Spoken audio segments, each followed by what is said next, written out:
Welcome back to Missing. I am Tim here today with Lance. Lance, how are you today? I'm doing fantastic today, Tim. I cannot wait for the listeners to hear what we have coming up. It's an incredibly special episode. But before we get to that, Tim, how are you, sir?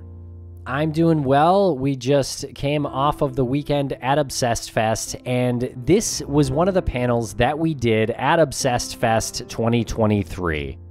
There's a lot going on. We did several panels, but this one is very special, and I want to say that we don't even speak in this entire presentation.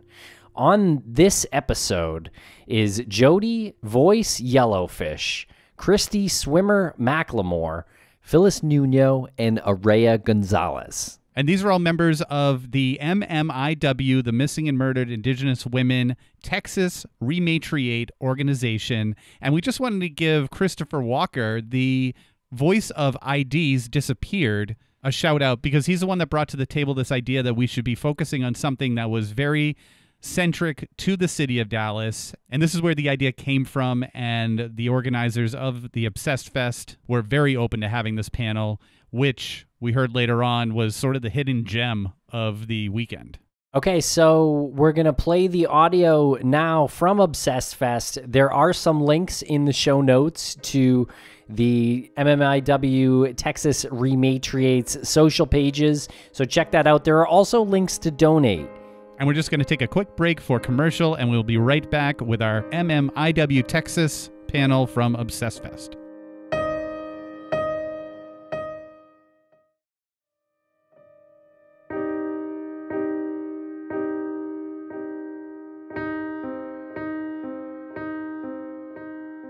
I am so pleased to introduce the MMIW Texas Rematriate organization. And for those who don't know what that acronym stands for, it stands for Missing and Murdered Indigenous Women. So over here on the far stage left is Jodi Voice Yellowfish. She's the co-founder and chair. Then we have Christy Swimmer McLemore. And you are the vice chair. Then we have the secretary, Phyllis Nuno, and their youngest member, and Phyllis's daughter, Arayah Gonzalis. So please give them a hand and a warm welcome.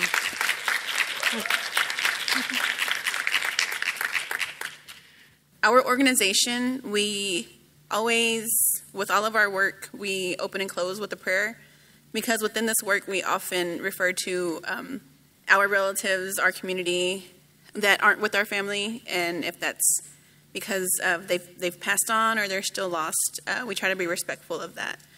Because when we say their names, we bring them into these spaces with us, so it needs to be respectful. And I'm going to open that up for Phyllis. She's going to open us with a prayer real quick. Heavenly Father, we just thank you for this day. We thank you for giving us this opportunity to be here in this space. And we just ask that you just cleanse the energy, the air, the atmosphere. We just ask that you watch over each individual heart, mind, and spirit that is here today. We ask that you keep us safe from any harm and just continue to be with us. And we just ask these things. Amen. Thank you. So to start with, our like I said, our organization is MMIW Texas Rematriate, and we're made up of, I think we have 14 active members, and we're all different tribes, so I want to make sure that everyone gets to say their names and their tribes. I think that really helps everyone outside of our work understand what we deal with and how being open to different cultural aspects, things that are different than you, how that affects our work. So again, my name is Jodi, and I'm Muskogee Creek, Oglala, Lakota, and Cherokee. And Christy? My name is Christy Swimmer McLemore of the Cherokee tribe. My name is Phyllis Nuno. I am a member of the Absentee Shawnee tribe of Oklahoma, but I'm also affiliated with the Choctaw, Mississippi Choctaw, Sacagawea, Shawnee, and Oneida tribes. My name is Arayah Gonzalis, and I'm with the Cherokee tribe. So just a little bit about MMIW Texas Rematriate and what we do. Basically, our mission is to search and bring home missing relatives and loved ones and we offer support and healing processes to our missing and murdered and their families. But we also advocate for social change as well. Also, she mentioned MMIW stands for Missing and Murdered Indigenous Women, but you'll also see other acronyms such as MMIW 2S, which stands for Two Spirit, or MMIP, which stands for Missing and Murdered Indigenous People. And there's also MMIWR, which stands for Missing and Murdered Indigenous Relatives.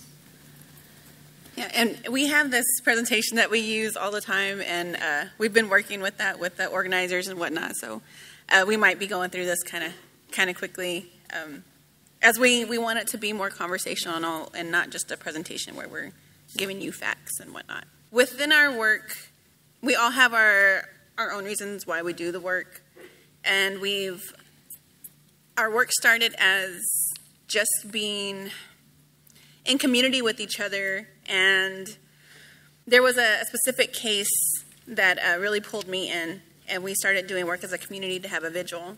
And after that, our community was just like, what's next? How do we keep combating the crisis? And we usually have this slide in our presentation because we like to not only share the artwork, but kind of why this crisis began with this name. You're always going to see MMIW before you see MMIR, MMIP. It really started with the understanding the disproportionate rates that happen to Native women, Indigenous women. And it became the crisis that it is because we're taught that as women are sacred because we are life givers. And that's been kind of at the core of all of the work that we do, even though our work has expanded to find all people, men, boys, two-spirit relatives.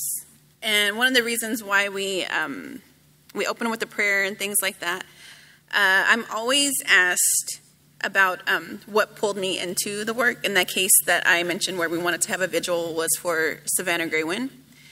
And to start with Savannah, I feel like to understand the work when we say relatives, that's how all of us work. When we have a case, we take on this case as if we're finding our own relative. We're searching for somebody that's our family, or even helping them fight for justice, because that's often the case a lot of times.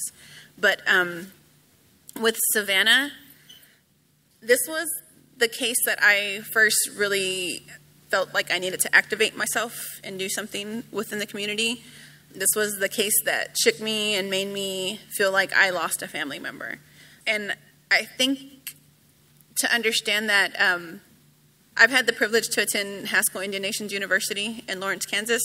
It's a tribal college. You have to be a tribal citizen, tribal member to attend that college. And you are lucky enough to see a lot of young people start their life, and not just them find themselves and become active, but you see a lot of families start there. And Savannah was just that. Savannah was a college student. Her and her partner had a home. She was pregnant. They were going to have a baby, just literally starting their life together. And Savannah's kindness was exploited. A neighbor asked for her help, and Savannah obliged and went to this person's home to help her model clothes for a fitting and get measured and things like that, because the person was supposedly a seamstress. Went to this upstairs neighbor in her apartment complex and never left. Savannah was murdered in that apartment. Her baby was cut from her womb. Savannah was dumped in a nearby river.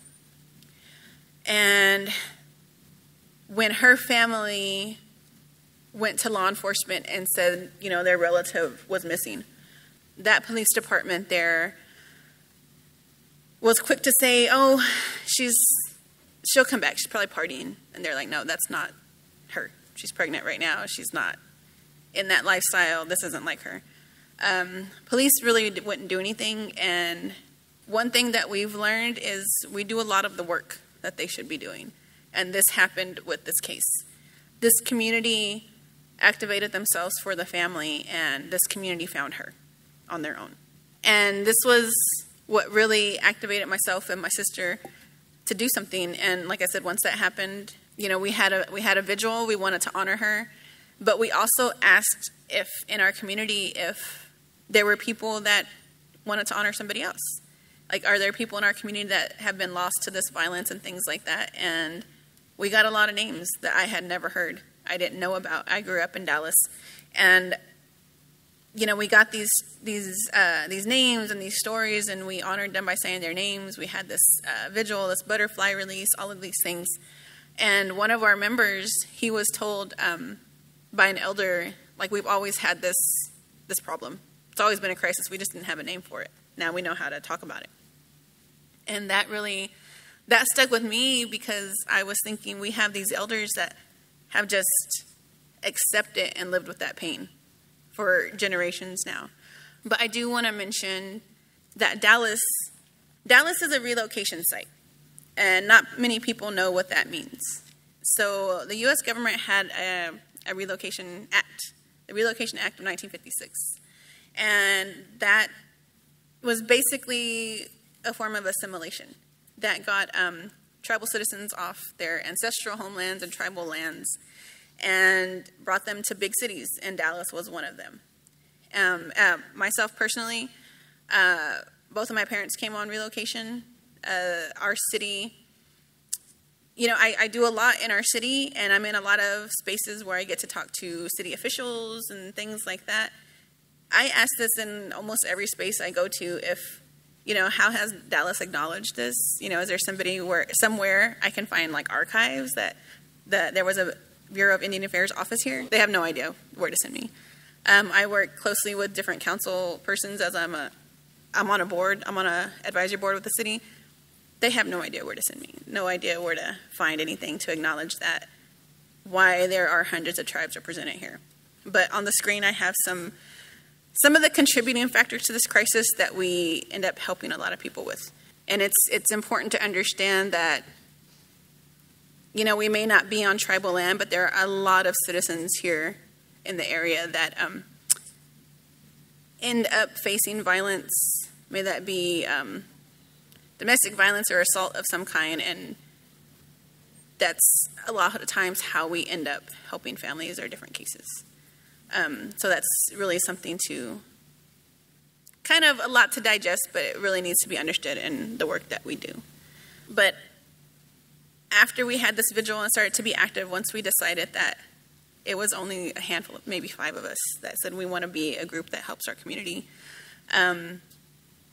we did. And we kind of quietly announced that we wanted to do this work and that we were officially a program under this other organization. It was less than a week later that I got contacted and needed help. A family needed help, and the person that contacted me was a grandmother that was needing help to find her granddaughter, and that was Christy. Christy was the person that first contacted me for that help, and I mentioned when we were planning this talk today that Christy and I often don't get to talk together in this type of setting. Being in leadership roles in this work, if I can't do it, I call Christy, and if she can't do the work, then I go. We're never in the same space, so we're kind of lucky to get to share that together today. But yeah, I want to offer Christy a little bit of time to, I don't know how much you want to share, but some time to share how our work kind of started. And I'm really appreciative when Christy shares, because Christy's family's story touches on everything that we combat with this crisis. The history, the intergenerational trauma and effects of dealing with violence, and also when I came into her family's life, I saw everything just like what we mentioned with Savannah, like no help from where you expect to get the help from. We learned a lot helping Christy's family. I can still refer to things that I learned and how we navigated that situation that help current cases when we have those. So I want to pass that along to Christy. So let me just start by being a victim of sexual trafficking and child abuse and molestation myself back in the 80s. You know, this issue was grown and has grown as an epidemic so much throughout the years. We didn't speak of it back then. We just picked up and moved on, and it was held inside. We couldn't mention what happened to us. We couldn't talk about it, nor could we get justice. My mother was my sexual trafficker. She was a very hard time. And, you know, being an adult and being a mother and being a grandmother now of 22 grandchildren, you know, you come to realize that at the time back then, they didn't know any better. And you learn to forgive. And you learn to hold on. But that's the only mother you'll ever have. And somewhere, our Great Spirit brings back to us things that happen in our past to show us our path of where we belong and what we need to do, and directs us in our setting of our life. And that's what happened to me. For many years, I didn't speak of anything. I didn't speak of the abuse. I didn't talk about it. I was an adamant alcoholic, and I was very protective over my children, very frantic and panicky over not knowing where they're at. Always had to know where they are, be in touch with them. They never rode the bus. They never walked home from school. It really traumatized me. But it took my granddaughter coming up missing and being abducted and sexually trafficked herself for me to realize I can continue on with my life being a victim for the rest of my life and living it, or I can find that faith in me to make a change, to make a difference. And when she came up missing here in the DFW area, there was no help. And because of what was going on at home, she was a habitual runaway. And the police continued to say, you know, she'll be back. She's always come back. But this time was different. And I personally hadn't been in touch with my granddaughter in about 10 years when this happened in 2019. So when her mother contacted me, I kind of had that gut feeling, you know, okay, this is different. She hadn't returned home within 24 hours like she normally has. The police wouldn't escalate anything. They wouldn't even search for her.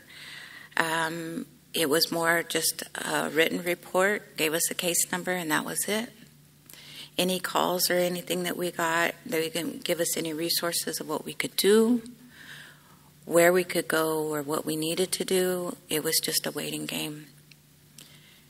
So when I came in the picture and everything is when I contacted Jodi. And when I reached out, didn't contact her directly, I reached out to the Indian community.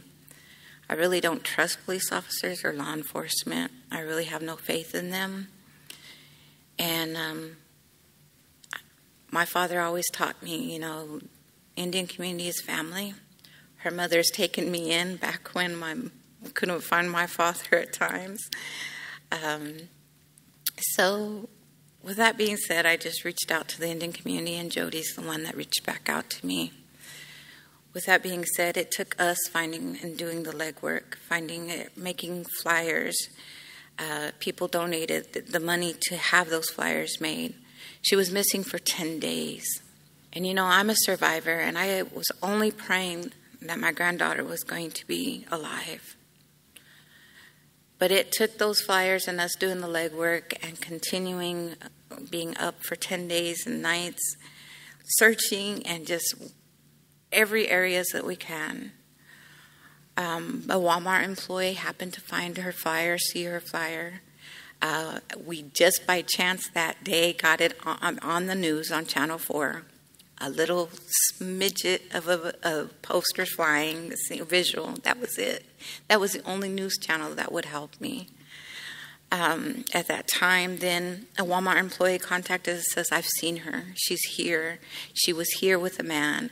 She wasn't allowed to speak. She wasn't allowed to do anything. She sat right here with me, told me that they were taking her to California. They were getting ready to leave. We contacted the police because Walmart couldn't give us or show us the video of her getting in the car or any of that information. So finally, when the police officer verified our story of what our findings were, then at that time did they take action. And the next day, that evening, she was brought home and she was alive. It wasn't just her. There were other children that they had collected from the east from the north as well. The youngest, 6 years old. These people got a slap on the hand for this. There was no, do I feel fair justice? No. They got a minimum, maybe 5 years, they'll be out in 3. And that's all there is. Had this happened on a reservation, it would have been a federal case. And hopefully then, yeah, we would have got justice.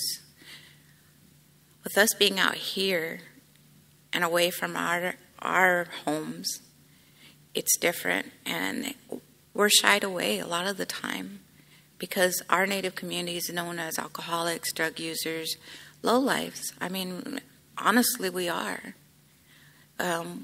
They rule us as uneducated. They rule us as unsovereign. I mean, and it's not fair. My father was in the Army. He served.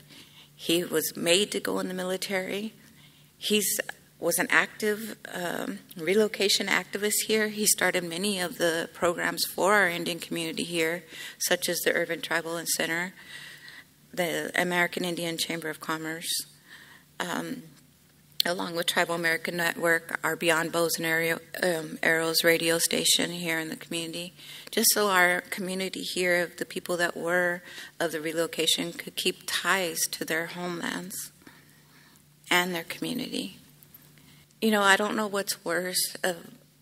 My granddaughter is still lost, and there's a lot of healing still to this day that needs to be done. As I said, you know, I found out and realized that I could continue my life being a victim, or I could continue it being a survivor and trying to make a difference in this world, especially to those girls and those women that have been taken and that have been victims and are victims and do keep quiet and keep that shelter and keep that pain inside with alcoholism and drug use. I can only reach out to them and offer a smidget of help. I can't heal them. I can't cure them. I can't take away the pain and what's happened to them. But I feel it. And I know it hurts. But I can honestly say that with MMIW, I feel like it really gives me that generosity to be who I am and to speak and to not be silent anymore. And that's what I choose to do, is not to be silent anymore of what's happened to me and my family. It not only happened to my granddaughter, just a year and a half ago, my cousin herself was missing here in the Dallas area again, and she was being sexually trafficked and drugged as well. We had to take her actually back to Oklahoma to get away because our family was at the site of being harassed, threatened, and to this day we still have not gotten her trafficker in jail or behind bars. It's not even being investigated anymore. As much as I pushed for it, my cousin still has to go through the pain, the heal. She has PTSD just as I do from the trauma and what's happened to her.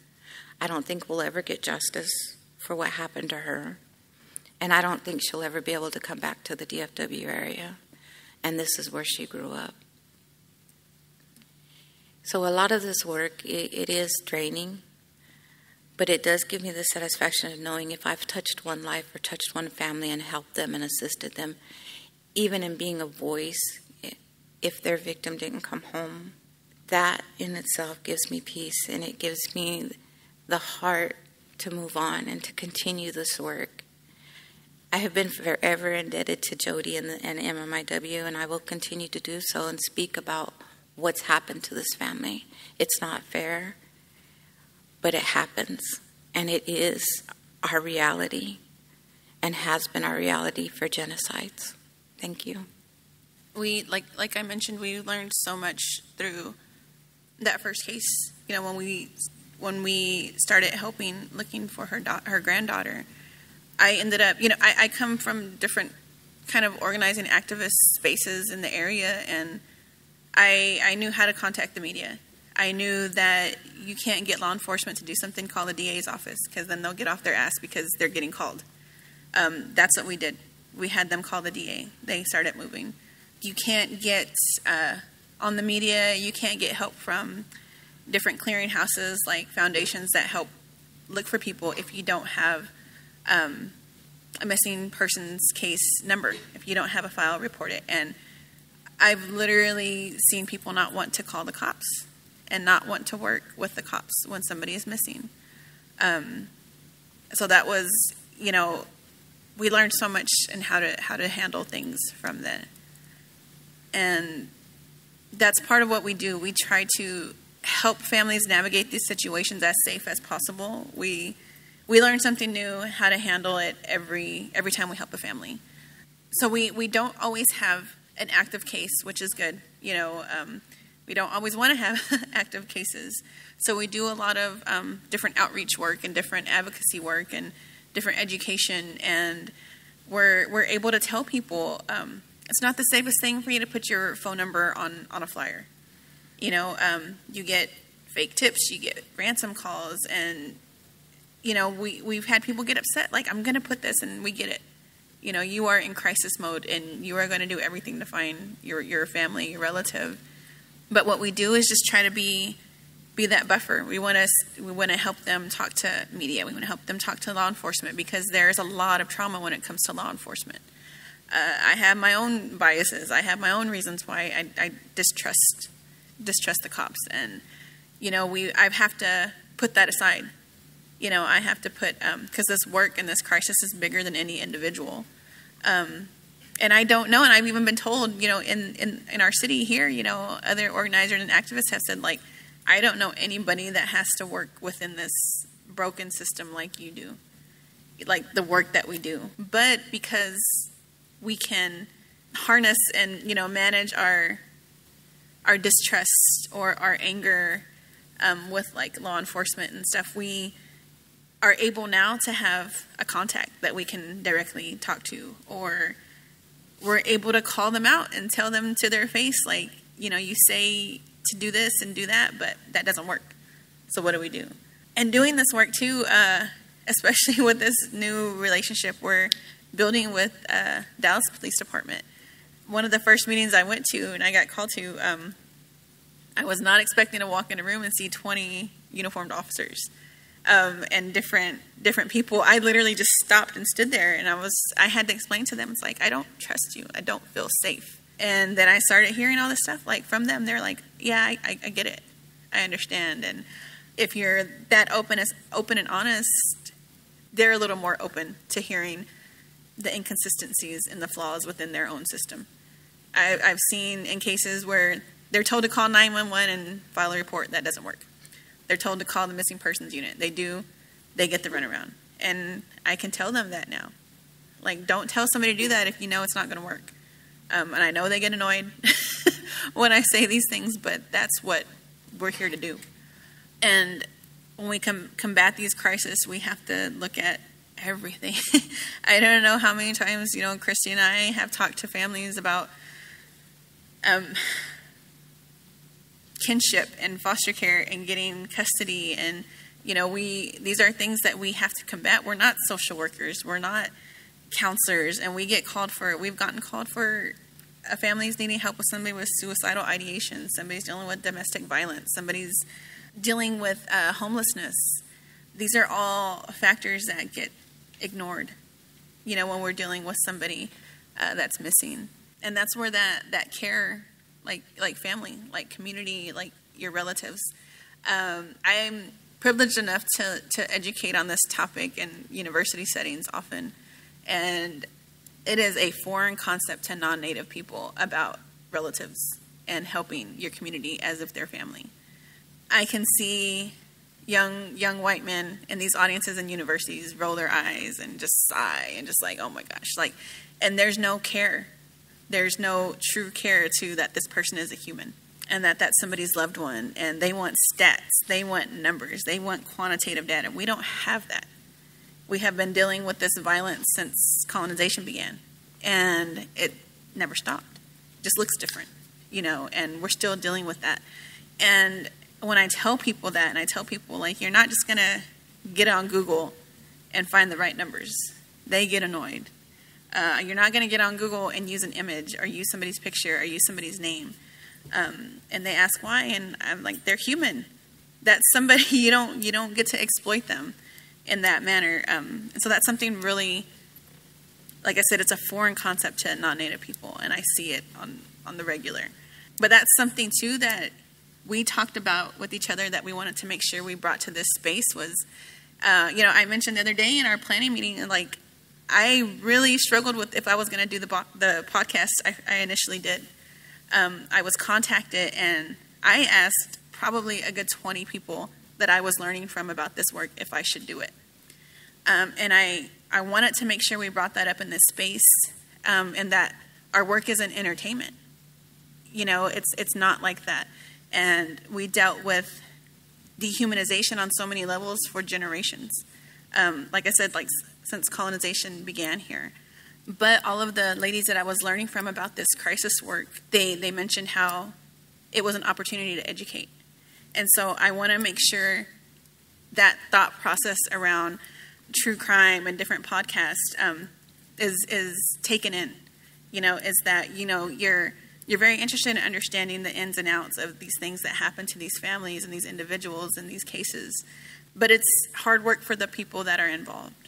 We're a grassroots organization, and this work gets heavy. Early on, when I first started this work, when we weren't actually just taking on lots of cases, I was helping in a lot of different ways in different cases in other states, Oklahoma and New Mexico specifically, because a lot of that people are trafficked. And so they cross state lines and they come into Texas. And I didn't realize the depth of it until I was called upon for a case in Oklahoma, and they were like, Jodi, we're getting the runaround because they're saying, you're not even in Texas. Why are you calling us? Why are you calling the coroner's office? And I was like, fine, I'll do it. I'm here. I can say.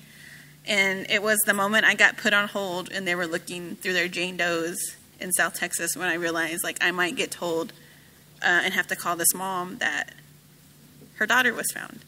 And I realized it just hit me. It was so heavy in that moment. I felt like I was waiting for somebody that I knew. And I was just like, oh my God, am I going to be able to finish this conversation, this phone call? And she wasn't there. We did find her. She was alive. We were able to get her back to her family that was looking for her. But in that moment, I realized, okay, I got to figure out how to work this, how to navigate this in a healthy way so I don't get burnt out or overwhelmed. And it's a very delicate balancing act for all of us. And we all just wanted to make sure that people are reminded that they're human, that their relatives, that their family members are navigating the rest of their lives, sometimes searching or fighting for justice, because that doesn't often happen. We don't get that justice we deserve and need to heal. And some of our work, we uplift cases that are seeking justice. Christy mentioned, her cousin. I check in with our contact at DPD, and I don't really get any answers, and I don't even get told who I should ask. They have a lot of turnover in every department, and it's Vice that would be the person that can update you. They have so much turnover, I can't even keep the name straight. And that's something you deal with in a large city. And we've helped 2 cases that were my family members. I had a cousin that we had to help, and she's doing amazing. I actually refer to her a lot. And she's mentioned to me how, the MMIW network, that's what she says all the time, the MMIW ladies, MMIW network, made me feel valued. And so she's in recovery now and doing great. Sometimes I just mention her and I remind the other ladies in Oklahoma that did the work that, like, this is why you do the work, because that needs to happen. You need to get reminded often. We helped another case with our family, and it was two babies that were, it was a parental abduction. So we do a lot of different things, and it's not just in our city, and that's another way that we're connected through community. You know, we're here because of relocation and things like that, but we're still connected to our tribal communities wherever that is. You know, it could be up north, it could be out west, it could be out east, it could just be in Oklahoma, and it could be further down south. We've helped cases in Livingston, the Alabama Coshada Reservation. Christy and I have been in Austin looking for somebody from Oklahoma. She was dealing with schizophrenia. She was trafficked by her mother, and we were running around in homeless camps talking, and we got so close. I could not believe how close we were while we were there. But she was found like 2 days later, and she was taken back. But we were told how if we didn't get those flyers everywhere in those communities, they wouldn't have been telling the cops themselves that she's not just homeless, she's missing, and people are looking for her. And not just these cases, like I said, we uplift when families need justice and closure and healing. And I want to make sure I give Phyllis time to mention how we've connected with her family as well. So the flyer that you see in front of us here is, well, let me just start by saying I ended up coming together with MMIW and with Jodi in January of 2020. And I was like, okay, this is something that they could use my help, because, you know, I didn't know that at the time there was only a handful of these people that were doing all of this work, and if I could do something to offer them some rest or something, you know, I was willing to step up and take that opportunity. So in November of 2020, it became real. I want to bring up my auntie. You don't have to come up here.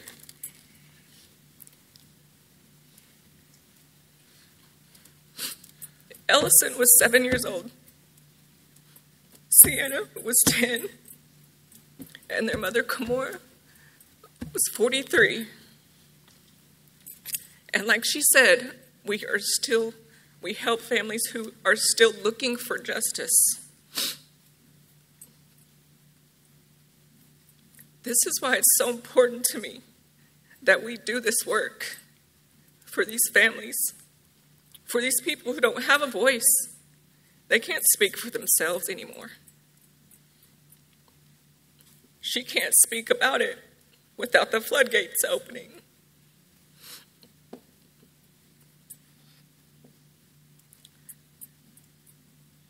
To be a support system for these people and these families.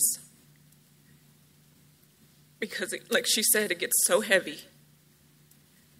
It's what we need. This organization was what we needed as a family. Christy's family needed that support. Every family that we've ever helped needed that. They didn't know they needed that, but they needed that because, like we said, we don't trust the police department. We have to form these organizations and do this on our own. We have to, we have to be our own voice and our own advocates for ourselves and our community, our people. But we still don't have justice on this case.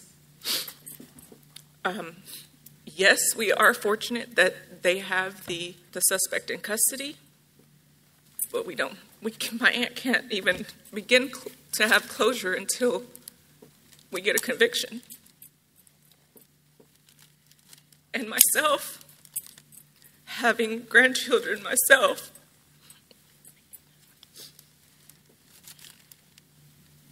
this is how heavy it gets. And these are the real feelings that people have.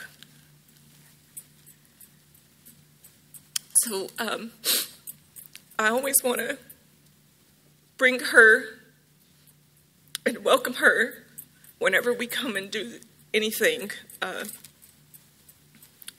Because not because I'm her aunt. I mean, she's my aunt, and I'm her niece, and she's my favorite auntie. But she needs that support, because this case is all the way in Alaska, and she's tirelessly, emailing and calling all the time and not being heard. They pay her no mind, like she's nothing, like these babies were nothing. So it just made it so close to home. Although I was already, committed and dedicated to this work, it just really made it an extra step for me to help another family somehow, any way that we can offer. So I apologize, but I never want them to be forgotten. And when we speak these names, may we always offer love and remembrance and compassion to every name that we speak in these spaces. That's what we want. We don't ever want them to be forgotten. So thank you for letting me share that. And this is why at the core of our work and how we remind ourselves is that this work is sacred. The data is sacred. They're not just photos. They're not just a missing persons flyer. It's more than that. These families, sometimes they search forever. I've seen families lose their homes because they put so much money into searching for somebody, and they don't have the resources. And even if it happens on tribal land, sometimes tribes just don't have the infrastructure to have the resources to help their citizens, their tribal members. There's just so much that goes into this. And some of our work, when I explain the work, like, oh, we do these flyers and stuff, and people kind of like, that's it. But you don't understand how that's just the first step for a family. Like we have our members that create our flyers, they can create something like this, like we have down there. And that can be just enough, just that new little support that can help somebody like Beverly speak about what's happening, speak about what has happened. When I started learning about this case, Phyllis told me the name of Beverly's daughter-in-law, and I was like, wait, that sounds really familiar. And I mention this because that's that relative component in our work. I went to Haskell with Kimora, and I remember her because she was just a really cool person. She drove a motorcycle from Alaska to Kansas to go to school. She made her own clothes, and she was amazing at this, that she did some Project Runway stuff. Like, she was just a really cool person. And I just thought, like, how random is that? Like, how random that in our small community here, that's how connected we are. And I think that gets overlooked when missing persons cases are discussed. That human component, that relative component is so special. And we'll be right back after a quick word from our sponsors. Thanks to our sponsors, and now we're back to the program. We're going to start kind of closing up. Before we did, I wanted to make sure Arayah has a chance if she wants to share anything at all. You don't have to if you don't want to, but I'm very proud that we have a teenager that's a member. We hadn't even thought about that when we started forming ourselves and rules of what we're doing, and we had little applications because our work is confidential. We have to have people understand that you can't share details; it can ruin a case. Like, we deal with so much, and I know she's been exposed to a lot of adult conversations and a lot of adult feelings and a lot of heavy things, and so I'm just really proud that Arayah is stepping up to share and educate on her own. So if you want to, Arayah, you can share something. Okay. Well, hello, I'm Arayah, and this stuff affects my generation too. I'm sorry, getting emotional. Sorry. This could happen to anyone. It could happen to me. That's why I wanted to get involved. It's because I want to pave the way for people younger than me or my age to start getting involved in these topics, start getting introduced to these heavy, heavy issues that are real. And it's a hard subject, but I'm very proud of myself for getting involved, because not a lot of people would be okay being open to hear these conversations. And I'm very proud to represent MMIW as the youngest member. Hopefully not the last, but definitely the first. And I want to thank you, Jodi, for welcoming me and my mom to the organization. So, yeah, we're really proud of Arayah for everything she does.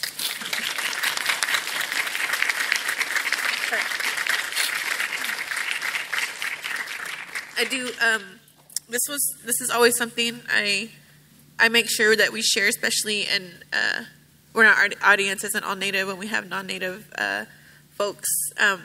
We always get asked how to be involved, and we've really changed this since we've started. We've really we have to be very, very forward and very honest and open with folks that want to support the work, and we tell people to be prepared to have uncomfortable conversations. We are an organization where our trauma comes into the work with us, and we remind people of that. And you don't have to be Native to support the work, but there are things you need to tell yourself. You need to check your privilege. You need to check yourself and not center yourself, and be prepared to listen and be open. And sometimes, you don't need to reinvent the wheel.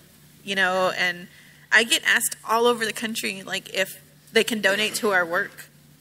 And every time I've asked them if they've looked locally for an organization. And I'd say 9 times out of 10, they find one closer to them.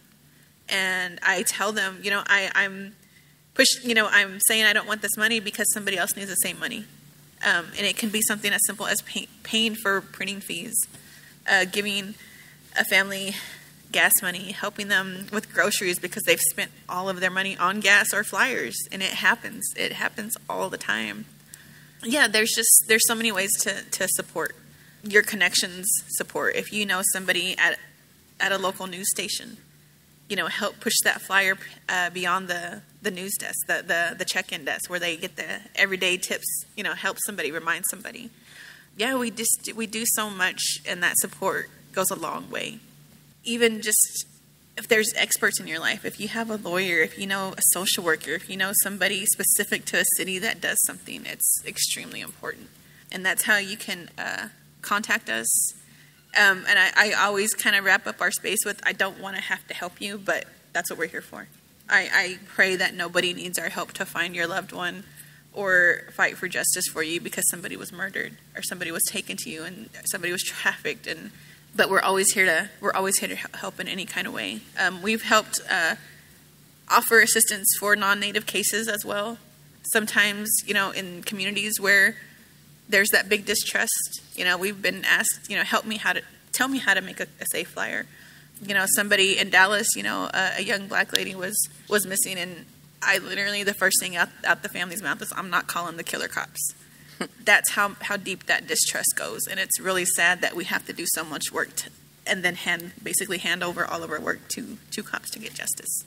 You mentioned Two-Spirits, and I just wanted to know if you could define that for us. Two-Spirit is a way that we include our LGBTQ plus relatives. Our relatives in that community face higher rates of violence than even us as a minority and as women. They face the highest numbers of runaway and living on the streets, and just are exposed to much more violence. But that includes our non-binary relatives, and it's not just a kind of catch-all term.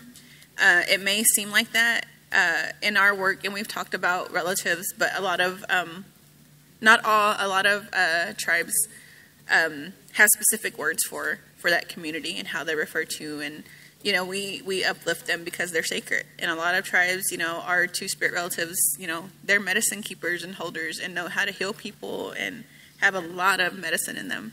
And so we uplift them in those ways. And we have kinship gatherings. We have auntie time, uncle time.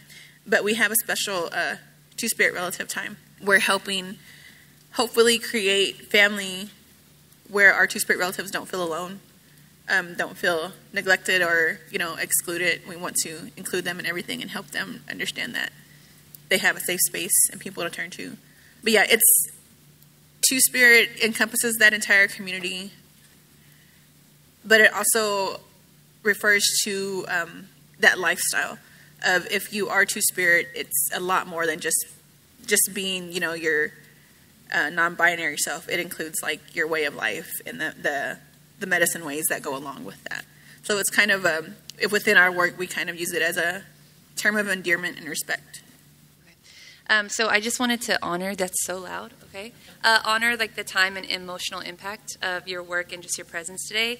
Also want to honor the fact that there are impacted people on the stage instead of the 3 white men that were listed on the flyer for this. No offense, white men, I'm sure you're fine, but I think it's really important that y'all are here and we're hearing your voices today. And then I also want to honor everyone that chose to come to this panel instead of karaoke. I know this is not like the fun part, but I think this is like the noble aspect of like the true crime genre is like victims' voices, survivors' voices, and justice. So I just want to thank all of y'all. And then I guess I wanted to ask if you could just talk a little bit about the rematriation piece and like beyond, you know, the violence against women, like can you just give us a little bit more of an explainer for everybody around like what all that entails and how like allies can support? Yeah. So rematriate is a fairly newer term with just in language in general. One thing about with me personally, different times in my life, I've just been like, down with the patriarchy, damn the man kind of thing, and damn colonize this and Western this, and that's been English too, the language, as well. We've lost a lot of our languages or lost a lot of fluent speakers and how to communicate in our languages, and we kind of joke around like, if I can't type right, if I can't spell right, if I can't say things right, it's because it's not my language. It's like, so when I became familiar with this term, it just made so much sense to me. If there was more normalized feminine versions of our language, things could make a lot more sense. In a lot of indigenous language, we have that, different terms. I'm Lakota, and there's 2 different forms of hello for men and women and everybody, so there's so much that goes into language and culture and society in general. So Rematriate kind of came to be that I felt like I knew this work wasn't going to just be cases, that it was going to grow into what it is today and really invite the work that helps heal our community on a cultural kind of aspect. We wanted to uplift the feminine. People talk about rematriate the land because the land is so important. What happens to the land happens to the women, and we face tons of violence. And so that helps people understand, that opens the door when we talk about rematriation to uplift matriarchy in communities where it hasn't been there in a long time. There are conversations around land back, and when we say land back, it's everything back.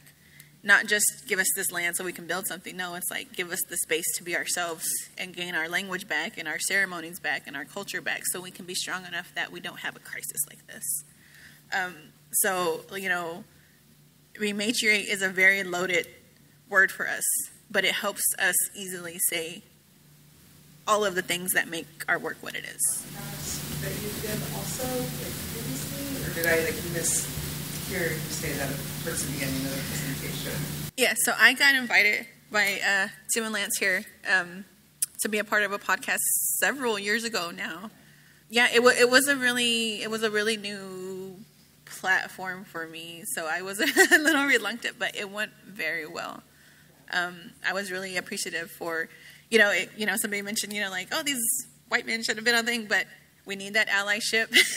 we need those healthy relationships and that healthy allyship, because that was that was new for me, but it was a very welcoming, respectful space where I kind of was able to understand that, I can say yes or no.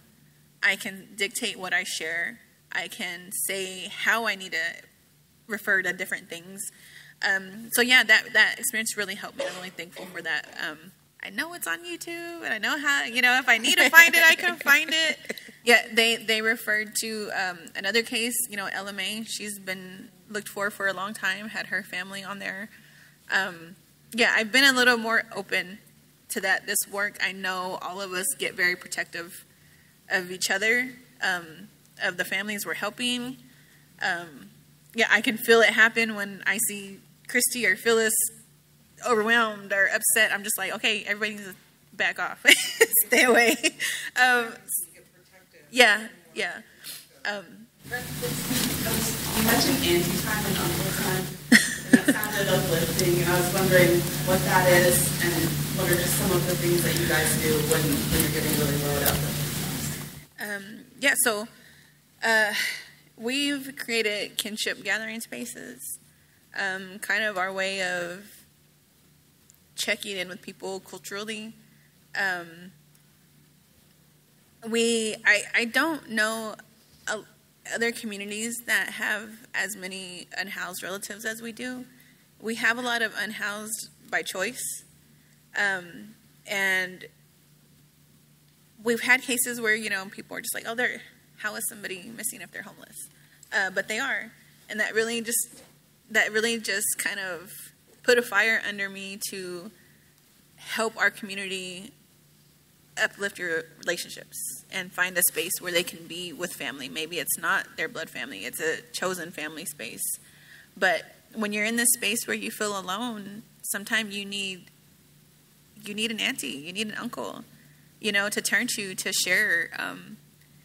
I had a lot of health issues, and I was asking ladies older than me about these women's issues, and I was thinking, how come I've never had these conversations with these people in my life? And I was like, I just want to sit and talk to other people about these things, and that was kind of what kind of sparked us all. Like, let's offer these spaces where, we're saying auntie time, but everybody's an auntie in some kind of way. Like you can help a person in that relative way. And our goal is to, even if we can offer that space once a month, every other month, you have somewhere to turn to. You're not always going to feel alone. And that helps us too. We have a blast at auntie time. We talk about everything. We have food. We, one of our things was it's going to feel like when you visit your auntie's house and you can sit and have coffee and a donut and just talk. So we literally make sure that we have brunch time. You're coming, you're going to have coffee, you're going to sit here and feel nice, feel safe. We've had coloring sheets, we've had speakers, we've had, we do door prizes, we open and close with prayer. We've had times where we've had other members offer our medicines like sage and sweetgrass and cedar and things like that. This is our way of combating issues that push people away and onto the streets and in unsafe spaces. Not only that, within our urban Indian community here, we do have other events such as our powwows and our gatherings at the church and arts and crafts and everything.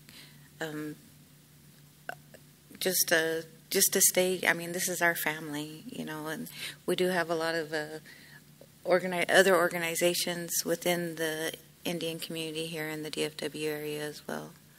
But they have the tribal center where they teach the children for fancy dancing and drumming, art. But a lot of us, we are a very tight-knit community.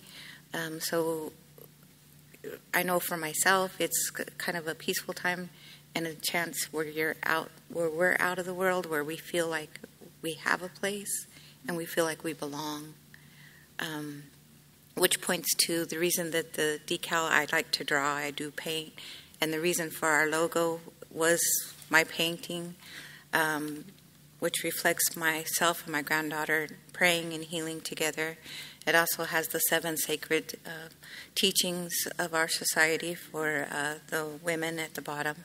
As far as the reflection of the water, for women are the water keepers of life, and that's where life begins, in the embryo and water, as well as the medicine wheel. So that was a logo that I've drawn, and that's a lot of what I do to bring myself peace and just to regroup and bring myself back to who I really am. Yeah, like I said, we try to open and close with prayer, so Phyllis is going to close our space out. We just thank you. We offer many thanks for the space and this atmosphere that you have brought us into today. And we just ask that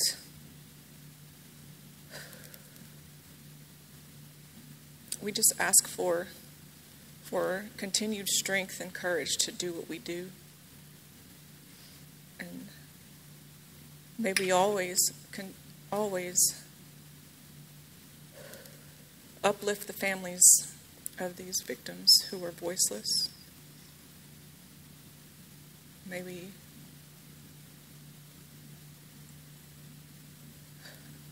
continue to offer our love and our compassion, our respect and remembrance to every name that was spoken here today in this space. We ask for guidance as we leave this place. May we continue to seek you. And I just ask these things, and I uplift your name. Amen.